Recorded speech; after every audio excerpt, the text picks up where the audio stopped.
Hi, I wanted to make a quick little video about maintaining our immune health as the temperature drops and the season changes. This tends to be a time of year when a lot of people get sick for the first time, and so I just wanted to make a video giving you a couple of naturopathic tips for staying healthy. Um, the first thing I wanted to mention is just really listen to your body. Um, we all understand that change is difficult, but I think sometimes we don't apply that to our bodies. So if you think about it, we've been used to a much warmer summer. We had a really warm summer, and now the temperature is changing, and we have cooler nights, we have cooler mornings, and that is a transition for our bodies. So certain ways that we can support our bodies through that are, number one thing, just staying warm. Keeping your body warm, easing it into that transition. Layers during this time of year is a big, big thing because during the day it does actually get pretty warm. But it's the mornings and the nights that you have to be a little bit more conscious of. So make sure you're staying warm. The other thing is make sure you're staying hydrated. So water is an important thing in general, but especially when we're trying to keep ourselves in good immune health, you want to make sure that you're hydrating. So at least 2 liters of water a day. And what this does is it keeps the system flowing and it flushes out anything that we don't need. So make sure that you're drinking enough. Make sure that your sleep is on track. Sleep is a huge, huge topic, and it's actually one that I should probably just make a full-length video about because there's so much to it, and I find so many people struggle with it in some way or another. But just for the purposes of this video, making sure that your sleep is sound, making sure that your sleep environment is conducive to good sleep, making sure that your sleep is refreshing. Sleep is when we restore. Sleep is when everything just allows itself to replenish. So it's absolutely essential. The other thing is certain nutrients and supplements are important during this time of year. So as most of my patients know, I'm not a huge supplement person, but there are a couple of things that I do introduce during this time of year. So the first and foremost, I think the most important thing is a good probiotic. So when I say a good probiotic, what I mean is definitely one from one of the professional lines. And what I tell my patients is a good broad spectrum probiotic during this time of year is a good thing to have. So you know that it's broad spectrum because most probiotics will have only a couple of strains, usually like 3 or 4 strains. So you want one with the highest number of strains you can find. And the reason for that is that we want the gut to be populated with as many different good strains of bacteria as possible. D3, vitamin D3 is another big one. So obviously in the summertime, we have healthy sun exposure and we get a lot of good vitamin D through that. But as the temperature changes and the sun just isn't as strong, we want to make sure that we're maintaining that nutrition. So what I always tell my patients about that is just make sure that you're testing your levels because we don't often think that with vitamins and supplements and things like that we can overdo it, but we absolutely can. So just make sure that you know what your level is and adjust your dose accordingly. Zinc is another really good immune supporting supplement. So that's something that I tend to add around this time of year as well. And then medicinal mushrooms are actually one of my favorite things to add. I'm a big fan of using plants and herbs, spices, plants, because I think, we've always evolved along with plants, and so our bodies really recognize them. And the really beautiful thing about mushrooms is that they sort of regulate the immune system. So if your immune system is over-functioning a little bit, let's say you have allergies or something like that, then what it'll do is it'll sort of tone it down. So it'll bring it back to more of a neutral state. Whereas if your immune system is a little bit more sluggish, you're getting sick all the time, or you just feel like your immune system isn't where it should be, then it'll help to kind of increase it a little bit. So they're a really, really nice part of the plant kingdom that we can use during this time of year. My favorites are astragalus, reishi, and chaga mushroom. And the way that I take them is either as a tea or as an infusion. So I always have a chaga infusion going, And the difference between a tea and an infusion really is just how long the plant material is steeping for.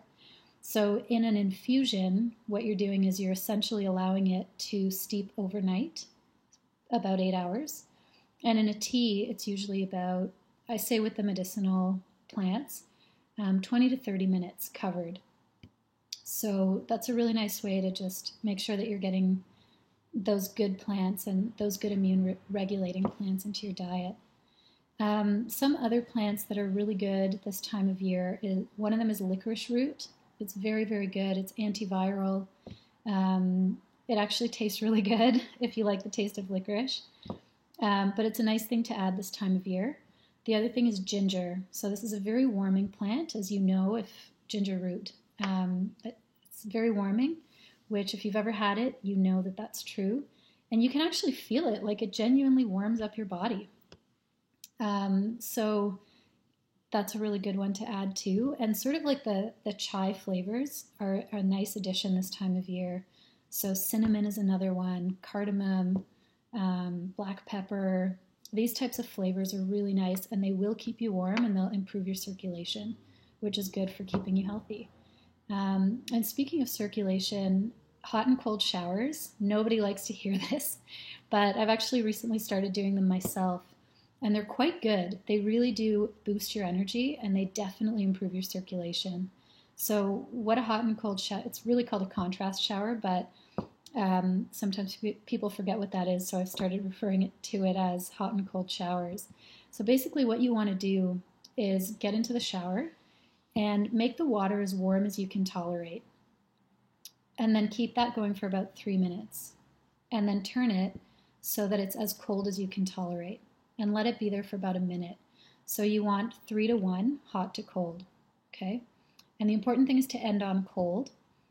And just give yourself time to ease into this. And what you'll notice is that over time, your tolerance for heat goes up quite dramatically.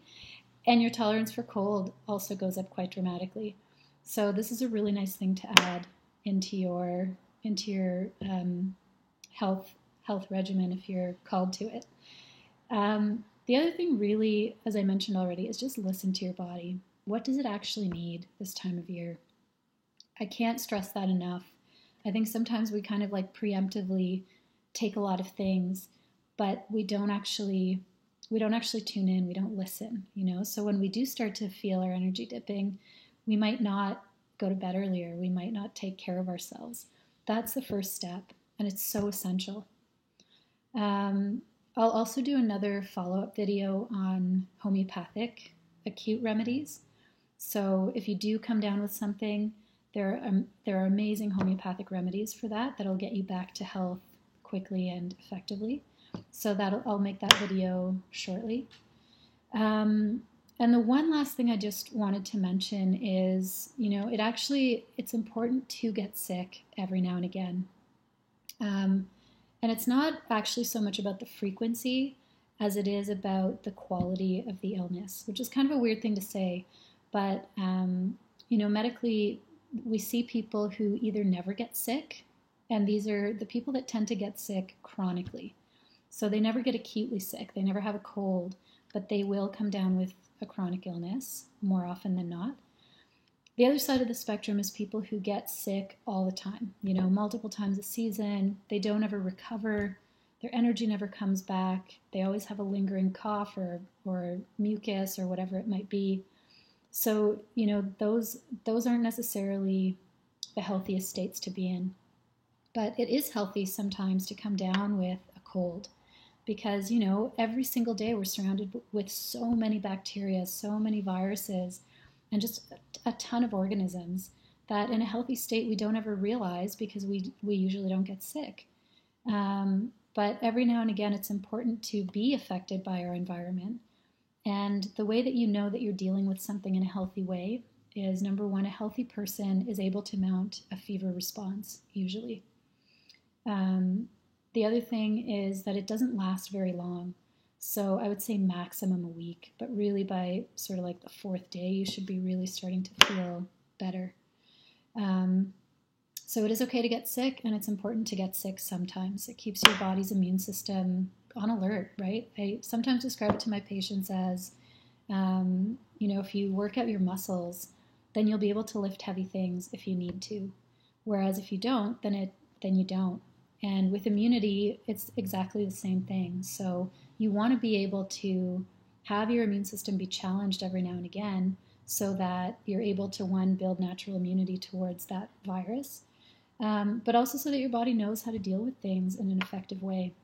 So anyway, I hope this has been informative. I wish you a very healthy season, and I'll talk to you soon.